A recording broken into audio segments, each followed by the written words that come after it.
It's Barbara Borck-Hart, and we're back in my studio, and I'm starting another painting.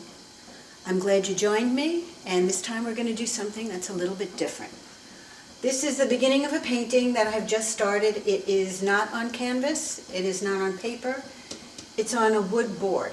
So it's a little bit harder surface to work on.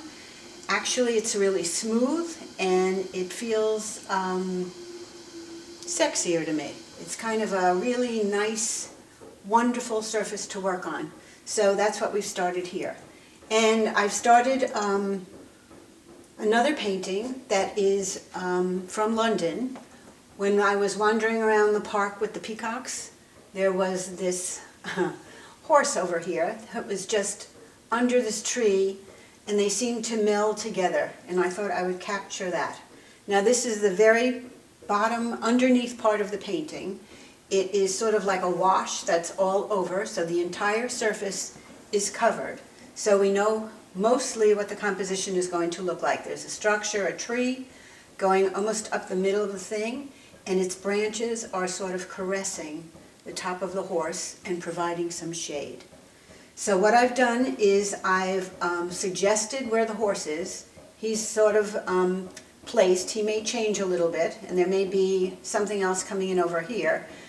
These are the undertones of the tree, which is sort of this red-brown and this gold kind of yellow-green, which will be the bottom leaves, and then we're going to layer on top of that. I'm going to work on the horse painting, and it was from Goodwood, London, where I saw the horse, which was a big horse, and it was protected by this gigantic tree. Now, I don't know what kind of tree it is, but it was just, the branches were cascading down, almost as if it was protecting the horse.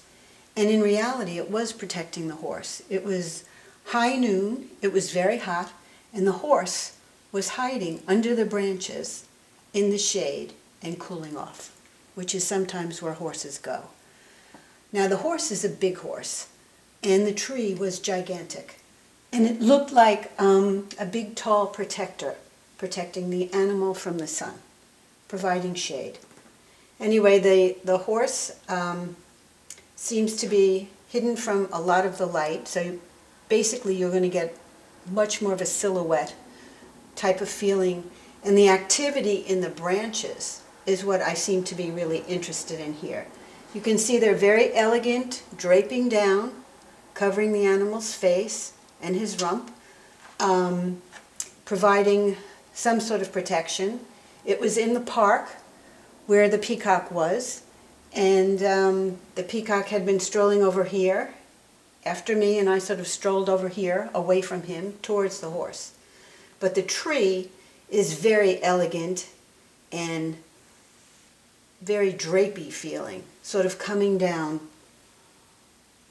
almost to the ground. See, is the color of the tree has changed. I've opened it up a little. I've put a little bit more sky coming through the branches so it wouldn't feel as heavy weighing down on the poor little horse. This is a Clydesdale horse, which you can see. His feet are coming in there, and you're going to see the white fur on the bottom. He's dark, he's hidden. Basically, he's hiding and keeping cool under the shade of the tree. Now, what's happening in here, he'll be a little bit more defined as far as his legs.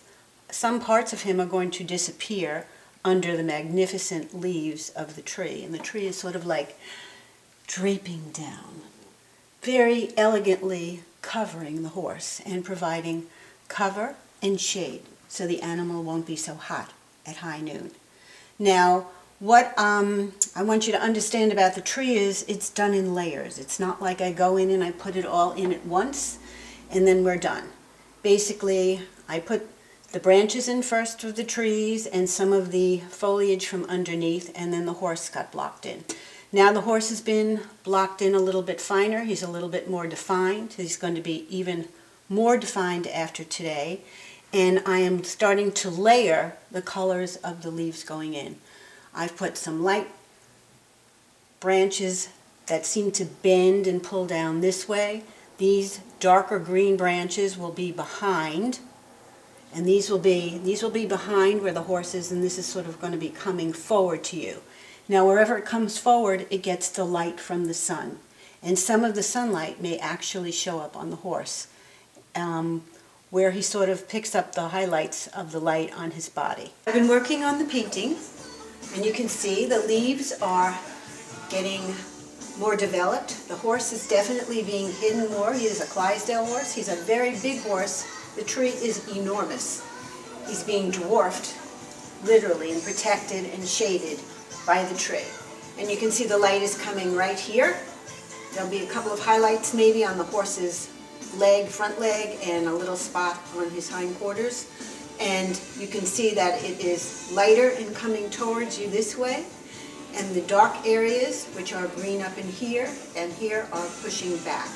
So there's more to be done on the leaves, probably in this area, and some more to be done on the horse's face and to clean up his feet.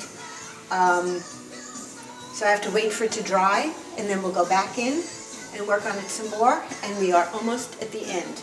Now the other thing I want you to notice, which has nothing to do with the painting, I've painted the wall so we don't get the distraction from what's going on with the wall next to the painting. So you can concentrate and see fully what's going on over here. The wall won't stay like this, but for right now, it's as good as it's going to get.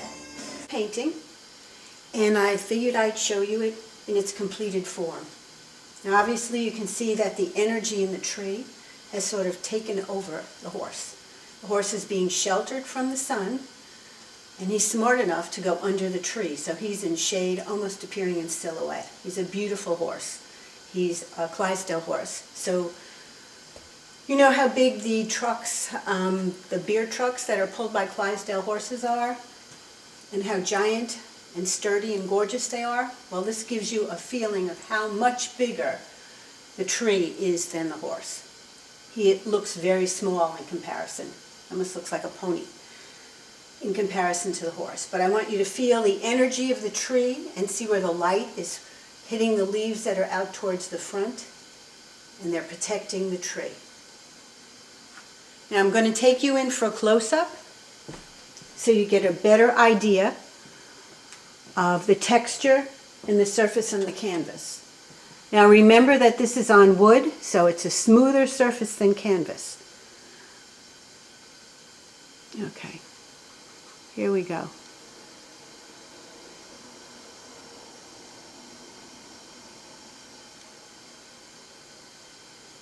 This is a big close-up. Let's go in even a little tighter.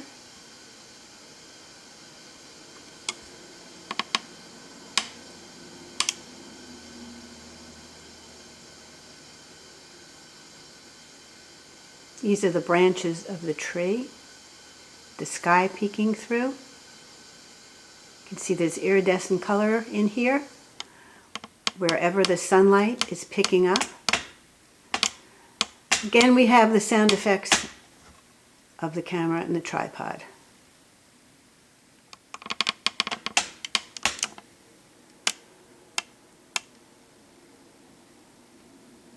You can hardly tell what it is. There he is. He's hiding under the tree in the shade, looking quite comfy.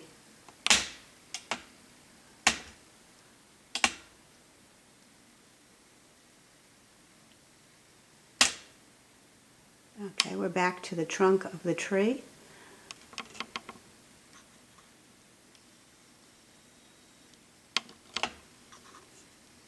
He starts to come into view.